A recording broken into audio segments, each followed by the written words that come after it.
ಎಲ್ಲರಿಗೂ ನಮಸ್ಕಾರ. ನಾನು ಗೆಲುವೆ ನಮ್ಮ ಗುರಿ. ನಮ್ಮ ಈ ಒಂದು ಭಾರತ ಸೂರ್ಯನ ಬಿಸಿಲಿಗೆ ಬೆಂದು ಹೋಗ್ತಾ ಇದೆ. ಅದರಲ್ಲಿ ಉತ್ತರ ಭಾರತದಲ್ಲಿ ಅಂತರೂ ಕಾಯ್ದು ಹೋಗ್ತಾ ಇದೆ.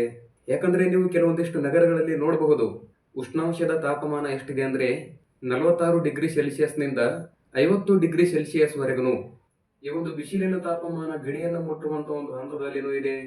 ಸೊ ಆದ್ರೂ ಈ ಸದ್ಯಕ್ಕೆ ನಮ್ಮ ಈ ಒಂದು ಜಗತ್ತಿನಲ್ಲಿ ನೋಡ್ಬೇಕಾದ್ರೆ ಅತಿ ಹೆಚ್ಚಿನ ಉಷ್ಣಾಂಶವನ್ನು ಪಡ್ಕೊಳ್ಳುವಂತ ಒಂದು 100 ನಗರಗಳ ಪೈಕಿ 95 ನಗರ ಪಟ್ಟಣಗಳು ನಮ್ಮ ಈ ಒಂದು ಭಾರತ ದೇಶದ ಎನ್ನುವಂತ ಇದರ ಒಂದು ತೀವ್ರತೆಯನ್ನು ಕೂಡ ನೋಡಬಹುದು ನೀವು. ಯಾಕಂದ್ರೆ ಇಲ್ಲಿ ಜಾಗತಿಕ ಉಷ್ಣಾಂಶವನ್ನು ಹೆಚ್ಚಿಸಲಿಕ್ಕೆ ನಮ್ಮ ಈ ಒಂದು ಭಾರತ ಈ ಒಂದು ಹೆಚ್ಚಿನ ತಾಪಮಾನದ ಉದ್ದೇಶದಿಂದ ಬಿಸಿಲಿನ ಕೇಂದ್ರವಾಗಿ ಪರಿವರ್ತನೆಯಾಗಿದೆ. ಯಾಕಂದ್ರೆ ಇಲ್ಲಿ ಏನಾಗ್ತಿದೆ ಅಂದ್ರೆ ನೋಡಬಹುದು ನೀವು, ಉತ್ತರ ಪ್ರದೇಶ ಆಗಿರಬಹುದು, ಆನಂತರ ಮಹಾರಾಷ್ಟ್ರ ಆಗಿರಬಹುದು, ಮಧ್ಯಪ್ರದೇಶ ಆಗಿರಬಹುದು, ಇಲ್ಲಿ ತೆಲಂಗಾಣ ಮತ್ತು ಒಡಿಸ್ಸಾಗಳು ಬಿಸಿ ಗಾಳಿಯ ಈ ಒಂದು ತಾಪಮಾನದಿಂದ ಕಪಿ ಮುಷ್ಟಿಗೆಗಳು ಹೆಚ್ಚಿನ ಪ್ರಮಾಣದಲ್ಲಿ ಸಿಲುಕಿದಾವೆ. ಆದರೆ ಲಡಾಖ್ ಮತ್ತು ಜಮ್ಮು ಕಾಶ್ಮೀರ ಆಗಿರಬಹುದು, ಹಾಗೇನೆ ಹಿಮಾಚಲ ಪ್ರದೇಶ, ಉತ್ತರ ಪ್ರದೇಶ, ಪಂಜಾಬ, ಹರಿಯಾಣ, ಚಂಡೀಗಢ, ಹಾಗೇನೆ ದೆಹಲಿನೂ ಕೂಡ ಇವುಗಳಲ್ಲಿ ಉಷ್ಣ ಗಾಳಿಯ ಬಗ್ಗೆ ನೋಡಬಹುದು.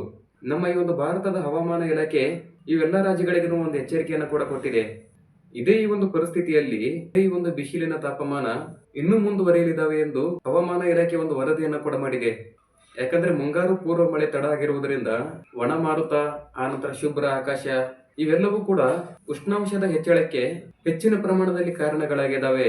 ಯಾಕಂದ್ರೆ ಇದೇ ಈ ಒಂದು ಪರಿಸ್ಥಿತಿಯನ್ನು ಮುಂದುವರೆದ್ರೆ ಈ ಒಂದು ಉಷ್ಣಾಂಶಕ್ಕೆ ಸಂಬಂಧಪಟ್ಟಂತೆ ಕಾಯಿಲೆಗಳು ಮಕ್ಕಳು ಮತ್ತು ವೃದ್ಧರಲ್ಲಿ ಹೆಚ್ಚಾಗುವಂತ ಸಾಧ್ಯತೆಗಳು ತುಂಬಾ ಇದ್ದಾವೆ.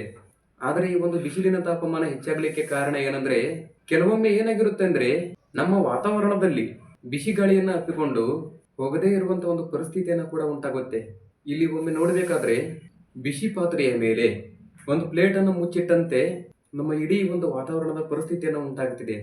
ಇದರಿಂದ ನಿರ್ದಿಷ್ಟವಾದಂತ ಒಂದು ಪ್ರದೇಶದಲ್ಲಿ ಉಷ್ಣಾಂಶವನ್ನ ಹೆಚ್ಚಾಗ್ತಾನೆ ಇರುತ್ತೆ. ಯಾಕಂದ್ರೆ ಸಾಮಾನ್ಯವಾಗಿ ಈ ಒಂದು ಬಿಸಿ ಗಾಳಿ ಮೇಲ್ಭಾಗಕ್ಕೆ ಚಲಿಸಿ ತಣ್ಣಗೆ ಇರುವಂತ ಒಂದು ಗಾಳಿ ಭೂಮಿಯ ಕಡೆಗೆ ಹರಿದಾಡ್ತಾ ಇರುತ್ತೆ. ಆದ್ರೆ ಎಲ್ಲಿರೋದ ಪರಿಣಾಮ ಕೆಲವೊಂದಿಷ್ಟು ಪ್ರದೇಶಗಳ ಮೇಲ್ಭಾಗದಲ್ಲಿ ಅದರ ಒಂದು ಒತ್ತಡವನ್ನ ಕೂಡ ಸೃಷ್ಟಿಯಾಗ್ತಾ ಇದೆ. ಬಿಸಿ ಗಾಳಿಯನ್ನ ಒತ್ತಡದ ಕೆಳಗೆ ತೆಳ್ತಾ ಇರುತ್ತೆ. ಈ ಒಂದು ಉದ್ದೇಶದಿಂದ ಬಿಸಿ ಗಾಳಿಯನ್ನ ಹಪ್ಪಿಕೊಂಡು ಹೋಗದೇ ಇರುವಂತ ಒಂದು ಪರಿಸ್ಥಿತಿಯನ್ನ ಕೂಡ ನಿರ್ಮಾಣ ಆಗ್ತಿದೆ. ಆ ಸಂದರ್ಭದಲ್ಲಿ ಏನಾಗುತ್ತೆ ಅಂದ್ರೆ ಭೂಮಿಯ ಗುಣಮಟ್ಟದ ಒಳಗೆ ಇರುವಂತಹ ಒಂದು ಭಾಗದಲ್ಲಿ ಗಾಳಿಯ ಪ್ರಮಾಣ ಇನ್ನಷ್ಟು ಸಂಕೋಚನಗೊಂಡು ಹೆಚ್ಚಿನ ಪ್ರಮಾಣದ ಒಂದು ಉಷ್ಣತೆಯನ್ನು ಕೂಡ ಬಿಡುಗಡೆ ಮಾಡುತ್ತೆ. ಇದರಿಂದ ನಮ್ಮ ಈ ಒಂದು ವಾತಾವರಣದಲ್ಲಿ ಉಷ್ಣ ಗಾಳಿಯನ್ನ ಕೂಡ ಉಂಟಾಗುತ್ತೆ. ಯಾಕಂದ್ರೆ ಇಲ್ಲಿ ಎಲ್ನಿನೋದ ಎಫೆಕ್ಟ್ ಏನಾಗಿದೆ ಅಂದ್ರೆ ನಮ್ಮ ಈ ಒಂದು ಭಾರತ, ಆಫ್ರಿಕಾ ಮತ್ತು ಆಸ್ಟ್ರೇಲಿಯಾದಲ್ಲಿ ಸೂಪರ್ ಎಲ್ನಿನೋ ಎಫೆಕ್ಟ್ ನಿಂದಲೂ ಕೂಡ ಇಲ್ಲಿ ಉಷ್ಣಾಂಶವನ್ನು ಕೂಡ ಹೆಚ್ಚಿನ ಪ್ರಮಾಣದಲ್ಲಿ ಆಗಿದೆ. ಆದ್ರೆ ಈ ಒಂದು ಎಲ್ನಿನೋ 2 ರಿಂದ 7 ವರ್ಷಗಳಿಗೊಮ್ಮೆ ಸಂಭವಿಸುವಂತ ಒಂದು ಮಾದರಿ ಇದು. ಆದ್ರೆ ಪೆಸಿಫಿಕ್ ಸಮುದ್ರದಲ್ಲಿ ನೀರು ಅತಿ ಹೆಚ್ಚಿನ ಪ್ರಮಾಣದಲ್ಲಿ ಕಾಯ್ದು ಆ ಒಂದು ಉಷ್ಣಾಂಶಕ್ಕೆ ಸಾಗುವಂತ ಒಂದು ಪ್ರಕ್ರಿಯೆಗೆ ಇಲ್ಲಿ ಸಾಮಾನ್ಯವಾಗಿ ಎಲ್ಲಿನೋ ಎಂದು ಹೇಳಬೇಕಾಗುತ್ತೆ. ಇದರಿಂದ ಅತಿಯಾದಂತ ಉಷ್ಣಗಾಳಿ, ಆನಂತರ ಪ್ರವಾಹ, ಬರಗಾಲ, ಇಲ್ಲಿ ಪ್ರಕೃತಿಯ ವಿಕೋಪಗಳು ಕೂಡ ಸಂಭವಿಸ್ತವೆ. ಇದರ ಒಂದು ಪರಿಣಾಮ ಅಮೆರಿಕದಿಂದ ಆಸ್ಟ್ರೇಲಿಯಾವರೆಗೂ ಕೂಡ ಆಗುತ್ತೆ. ಇಲ್ಲಿ ಕುಸಿದಿರುವಂತ ಹಿಮದ ಹೊದಿಕೆ ಏನಾಗಿದೆ ಅಂದ್ರೆ ಇನ್ನೂ 4 ಕಾರಣಗಳು ಕೂಡ ಇದಾವೆ. ನಮ್ಮ ಈ ಒಂದು ಭಾರತ ಇಡೀ ಈ ಒಂದು ಜಗತ್ತಿನಲ್ಲಿನೇ ಹೆಚ್ಚಿನ ಪ್ರಮಾಣದಲ್ಲಿ ಉಷ್ಣಾಂಶವನ್ನ ಇರುವಂತಹ ಒಂದು ದೇಶಗಳಲ್ಲಿ ನಮ್ಮ ಈ ಒಂದು ಭಾರತವೂ ಕೂಡ ಒಂದು. ಆದ್ರೆ ತಂಗಾಳಿಯನ್ನ ತಡೆಯುವಂತ ಒಂದು ಹಿಮಾಲಯವನ್ನ ಕೂಡ ನೋಡಬಹುದು. ಸಾಮಾನ್ಯವಾಗಿ ಮಧ್ಯ ಏಷ್ಯಾದಿಂದ ಬರುವಂತ ಈ ಒಂದು ತಂಗಾಳಿಯನ್ನ ಹಿಮಾಲಯ ಪರ್ವತಗಳು ತಡೆ ಹಿಡಿತವೆ. ಯಾಕಂದ್ರೆ ಇದರಿಂದ ಸಾಮಾನ್ಯವಾಗಿ ಬೇರೆ ಪ್ರದೇಶಗಳಿಗೆ ಹೋಲಿಕೆಯನ್ನು ಮಾಡಿದ್ರೆ ನಮ್ಮ ಈ ಒಂದು ಭಾರತದಲ್ಲಿ ಉಷ್ಣಾಂಶದ ಪ್ರಮಾಣ ಸಾಮಾನ್ಯವಾಗಿ ಜಾಸ್ತಿ ಪ್ರಮಾಣದಲ್ಲಿನೇ ಇರುತ್ತೆ. ಯಾಕಂದ್ರೆ ಕರ್ಕಾಟಕ ಸಂಕ್ರಾಂತಿ ವೃತ್ತದ ರೇಖೆಯಲ್ಲಿ ಇರುವಂತ ನಮ್ಮ ಒಂದು ಭಾರತದ ಬಹುಭಾಗ ಸಮಭಾಜಕ ವೃತ್ತದಿಂದ ಕೆಳಗಡೆ ಇರುವಂತ ಕರ್ಕಾಟಕ ಸಂಕ್ರಾಂತಿ ವೃತ್ತದ ರೇಖೆಯಲ್ಲಿ ಸೂರ್ಯನ ಶಾಖದ ಒಂದು ಪ್ರಭಾವ ಈ ಒಂದು ಪ್ರದೇಶದಲ್ಲಿನೇ ಜಾಸ್ತಿ ಪ್ರಮಾಣದಲ್ಲಿ ಇರುತ್ತೆ. ಆದ್ರೆ ಇಲ್ಲಿ ಮುಖ್ಯವಾಗಿ ಹವಾಮಾನದ ಬದಲಾವಣೆ ಏನಂದ್ರೆ ಪಳೆಯುಳಿಕೆ ಇಂಧನಗಳಾದಂತ ಪೆಟ್ರೋಲ್, ಕಲ್ಲಿದ್ದಲು ಇವೆಲ್ಲವನ್ನ ಹೆಚ್ಚಿನ ಪ್ರಮಾಣದಲ್ಲಿ ಉರಿಸುವುದರಿಂದ ಬಿಡುಗಡೆಯಾಗುವಂತಹ ಒಂದು ಕಾರ್ಬನ್ ಡೈಆಕ್ಸೈಡ್ ನಿಂದ ಉಂಟಾಗಿರತಕ್ಕಂತ ಜಾಗತಿಕ ಹಸಿರು ಮನೆ ಪರಿಣಾಮ. ಸೊ ಇದನ್ನು ಕೂಡ ಹೆಚ್ಚಿನ ಉಷ್ಣತೆಗೆ ಇನ್ನೊಂದು ಪ್ರಮುಖ ಕಾರಣ ಅಂತಾನೆ ಹೇಳ್ತೇನೆ ನಾನು.